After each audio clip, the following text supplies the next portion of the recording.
Reverend Josh Telecki, who will bring us the message, prayer, all that good stuff.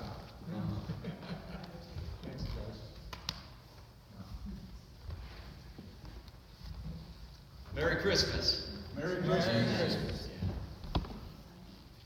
We went to see the Christmas Carol last night down in Pittsburgh, and I related it to my own undoing process and my own preparation for my own awakening with my Creator.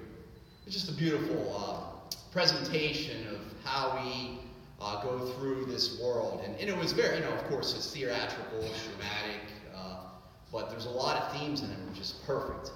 So I might get into that a little later. This Christmas time, it's a time for me of rebirth, to experience who we really are each and every moment to the best of our ability. And in order to do that, in order to experience who we really are, we need to have a rebirth. That's mentioned, Jesus mentions that in the Bible. In order to enter the kingdom of heaven, you need to be reborn. And that's something that needs to occur, basically, in a sense, each moment. If I'm not able to see who you are and see the Christ in you as I'm looking out, and whoever it is, it doesn't matter who it is, then I need to have a rebirth go on. So I need to be open to how that's going to occur for me. And how I prevent that from happening is through fear and through judgments, through attack thoughts, feeling ashamed, feeling not worthy of the rebirth. So that's really what I want to emphasize on is the rebirth. And in that rebirth, like Scrooge had a rebirth in the Christmas Carol, and when he woke up from his rebirth, he was real happy. And our theme is joy. So when we wake up, when we have these rebirths, the result is joy. And I love the Course in Miracles, how it talks about that. In the Christmas season, it talks about the time of rebirth. In the text, I believe it's in chapter, let's see here, 15. Chapter 15. The time of rebirth. And then right after that, it talks about Christmas as the end of sacrifice. And in that part, it talks about the joy of Christmas. So first, we need to have the rebirth, and then the joy comes. If I'm still trying to earn my way into heaven, I'm not going to experience joy. If I'm counting points on how many good deeds I've done, I'm not going to be experiencing that joy. That's not what this is about. Good works isn't going to get us there. Efforts, striving for it, and all that stuff will be used by Spirit, but it's a long process in doing that. It's only until we really surrender and allow the rebirth to occur that we experience the joy. And my Christmas began about 16 years ago with this. I was sitting at my parents' house. I got a pass from the halfway house I was at. At the time I was at a halfway house 16 years ago, around Christmas time. And so I got a pass to go home on Christmas. I was down in the basement. This is in Meadville. And I was listening to Every Rose Has Its Thorn by, what's the band? What is it? Well, they did a remix of it. Someone did a remix, and I was listening to it, and I was just tuning into my inner life, and I started crying. And before that, I'd cry, but it was because I was sad and depressed and grieving. But this time I'm crying because of joy. And I just felt all this joy, and I was like, wow, this is awesome. And I was just getting sober at the time, and it just made me have just such a great Christmas. Such a beautiful time. And we can have this every day, these rebirths. Now, they're compared to the way we've been living before, they might be a little more stronger than others. Like Scrooge's rebirth, he's this mean, selfish, greedy man, all right? And so when he has his rebirth, it's pretty profound. Everything's new to him. He walks out, he's laughing, giggling, all this stuff. So there's a huge change there with his rebirth. With us, we're pretty happy, but then we have an upgrade in our happiness, maybe more of a subtle rebirth in our joy and expansion. So it just depends on where we're at. If we meet someone that we have a judgment about and that we have been attacking for a while, we're concerned about, what they might be doing with us, we might be a little scared of them, and we forgive them finally after maybe many years, that experience, that rebirth right there is going to be pretty profound as well. The Course in Miracles mentions one of the holiest places on all of earth is when an ancient hatred becomes a present love. So those are profound rebirths. There's stories about this. Carols, all sorts of things about this awakening and how this occurs. The prodigal son, how he leaves his home, he comes back to his father, he's happier even before he left. There's these transformations going on. I also was reminded watching the Christmas Carol of St. Francis of Assisi when he had his rebirth. He was in a coma from the war, something kind of maybe sickness or something going on there. I don't know the exact story, I don't know if anyone really does. But his coma, actually he was going through, he dreamed about all this stuff supposedly, and had his undoing and his rebirth while he was in the coma. So when he woke up, he was awake. And the whole world was different for him. He wasn't that war-driven, like inner-driven, like getting things in the world and business person anymore. He's a simple man. He loved the birds, loved the animals. Life was new for him. All right. So these rebirths are something that we need to be open to if we want to experience joy. And I remind myself of that often. There's times in the day I don't feel like I treat people to the best of my ability.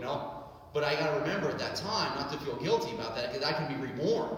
That moment I can choose to have a rebirth. Okay? I don't need to let the beginning of my day dictate the rest of my day. All right? And this is something that we need to be mindful of. And actually have a little bit of fun with. Joke around with, oh man, I was thinking pretty crazy earlier there. My mind's a little swirly up there, Got a committee going on, and I'm answering it. So it's a time to look at those thoughts and laugh at them. And if you have a partner, you have a friend, you have an advisor that you can call and you can share this stuff with, and they can laugh with you about it, all the better. That helps speed up the transformation. So let us pray, and this is going to be a little different prayer. Right now, we're going to think of a person, situation that bothers us, that maybe we have a judgment against. Anyone. You might already have that in mind. So, and when we do this prayer, we're just going to follow along with this. Okay? So, if you have the person in mind, the situation, let's begin. So let us think of a person or a situation that we would like to celebrate the joy of Christ with. And say to them silently, I give to you, to the Holy Spirit, as part of myself. I know that you will be released unless I want to use you to imprison myself. In the name of my freedom, I choose your release because I recognize that we will be released together. So you can do that during this week. If you have this person in mind and you haven't felt the release yet, take this with you. Do this frequently throughout the week to experience joy. Until your mind gets real clear and you're thinking of the person, loving thoughts, joyous thoughts, maybe peace, just even peaceful thoughts, you're getting a little bit closer to forgiving that person, that situation, whatever it is. Maybe it's an institution. Maybe it's just yourself, really, for not living up to the standards you've set for yourself. But you got to give it to Spirit. The level of mind that created that problem can't undo it. We can only trust in the higher self to undo the little self that's created this drama. So that's why we give it to Spirit for help. And it's like if I'm looking outside and I'm judging someone, I'm really the one experiencing the pain. They're not really bothered by me having attack thoughts and judgments against them. It's like I'm drinking poison myself and wishing for them to die. That's really what's going on there. There's not a lot of help there happening. The only way we're going to really help and change things is to become the peace of God and share that. Hate can't heal hate. So we don't have to sacrifice anything to experience. That's another thing, is we feel like we might have to sacrifice our dignity or certain images we're holding up in order to experience joy. But we don't. And that's what the Course in Miracles is saying. So let us affirm that right now together. I have this affirmation. It's really just a part of the Course in Miracles. And the lesson, or in chapter 15, section 11, Christmas as the end of sacrifice. I just edited it a little bit. And this is all about the end of sacrifice. We don't have to sacrifice time, energy, anything to experience joy. It's just our birthright, which is awesome. So let's say this together.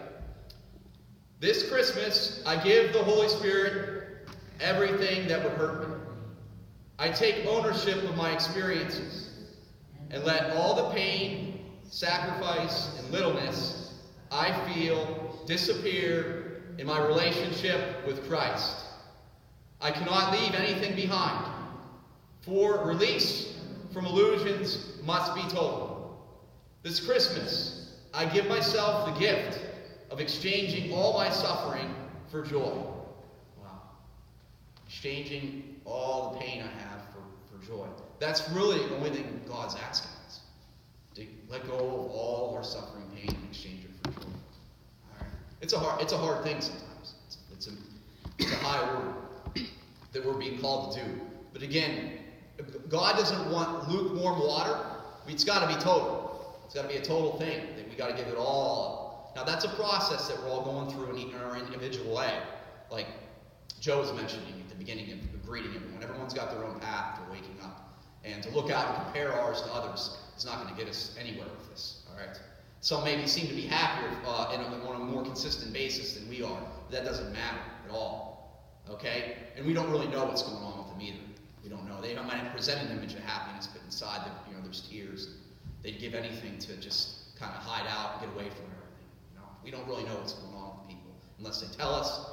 And there's times when we're feeling peace, and we look in someone's eye, and we can see God in them. You can tell what's really going on. You look in their eyes, and you can tell the light of God is shining in them. I feel that. I know that. And it may be even someone that doesn't profess to have any relationship with Christ or any particular creator. You just look in their eyes, and you can feel that they're light. And we're co-creating this existence together, so it's really helpful when they're living that way. When more people are being happy, it makes our life a lot easier. This is what I want to do. I want to read a little bit about Christmas as the end of sacrifice. We do this on Thursday night every year at the Y. We read this part in the course. We've been doing it for about 8 years. Around the time of Christmas, we read Christmas as the end of sacrifice. And I really love this. I mean, this text here, this section. If we can really just accept this one part of it, I feel like that's it. That's all we really need to do, and just live that out each and every day. I'm just going to read a couple paragraphs here. This is paragraph 8. Let no despair darken the joy of Christmas, for the time of Christ is meaningless apart from joy. Let us join in celebrating peace by demanding no sacrifice of anyone. For so you offer me the love I offer you. What can be more joyous than to perceive we are deprived of nothing? Such is the message of the time of Christ, which I give you that you may give it and return it to the Father who gave it to me. For in the time of Christ, communication is restored, and he joins us in the celebration of his Son's creation. God offers thanks to the holy host who would receive him, and lets him enter and abide where he would be. And by your welcome does he welcome you into himself. For what is contained in you who welcomes him is returned to him. And we but celebrate his wholeness as we welcome him into ourselves. So the way to welcome God into our hearts and minds is just to be still. Just to be still and be present with your experience. That's all you really need to do. Of course, says you need to do nothing. Like of yourself, you can't do anything to really experience more of the light. You've got to just surrender and be open to it. And be willing to be seeing things differently. If we have a requirement, I guess, would be if I have a certain way, well, this is the only way I'm able to be happy. Well, then I'm limited to so many things. I've got to be open-minded to how I'm going to receive this joy. Because it's often in a way that I don't understand or I didn't think of, because that's how Spirit can make us expand in our awareness. The only thing we can really do in the process is delay. I think it's inevitable that everyone at some point, this is my personal belief and knowing sometimes, is that everyone will eventually wake up. All right? We'll wake up and return home to the light, to the Father. Everyone. And so it's just like there's this delay process for some reason. And I talk about this in the meditation. We become comfortable with our routines, rituals, ways of living. It's like this compulsion. Like it's almost like a sleep.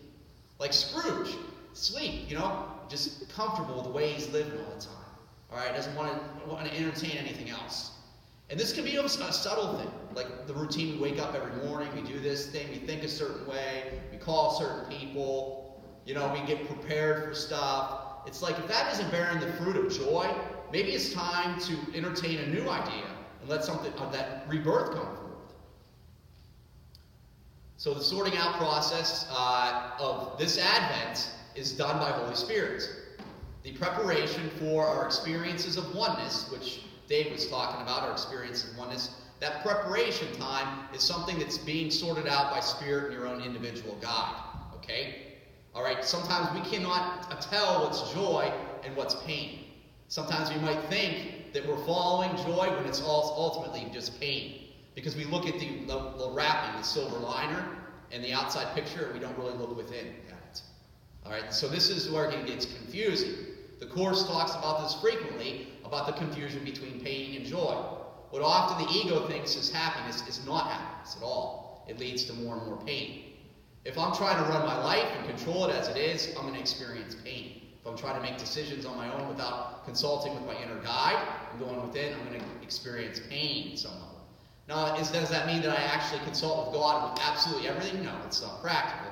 But to go within on a routine basis as a natural working part of the mind for help, yes, that's how I experience joy. So, all right, that leads us to our meditation. We're going to meditate right now for a little bit. So, let's close our eyes.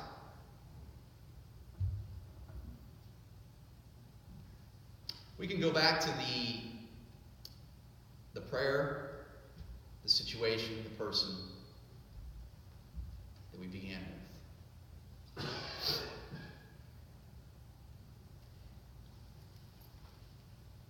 We can either use that, or we can use ourselves. And thinking any thoughts that we need to do anything particular to earn joy, to earn happiness. Let's just look at those now in this meditation.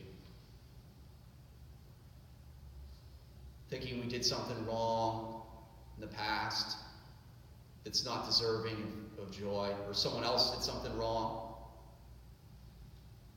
that's undeserving of joy. Let's take this time to look at those thoughts. And we're doing this together.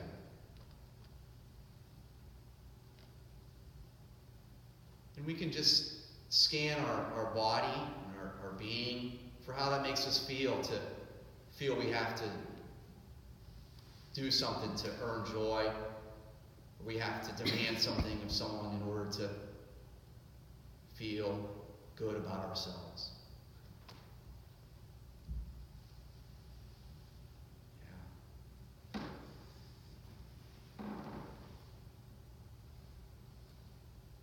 And let's say that again, that we give ourselves to Spirit. We give this moment to Christ for our rebirth.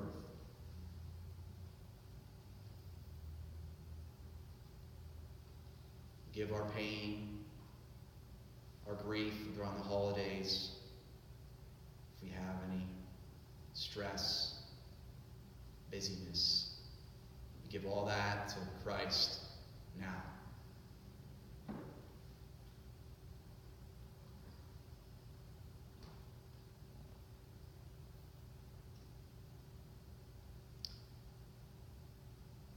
We can also extend it outward, and if we're thinking of anyone in particular that seems to prevent us from experiencing this rebirth with Christ, let us give them the situation of Christ too. Let us join with them in this rebirth, for us to be released together.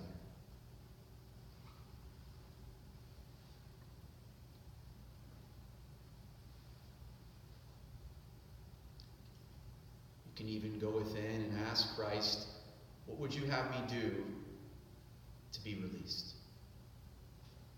What would you have me say? And where would you have me go? And just let that be open.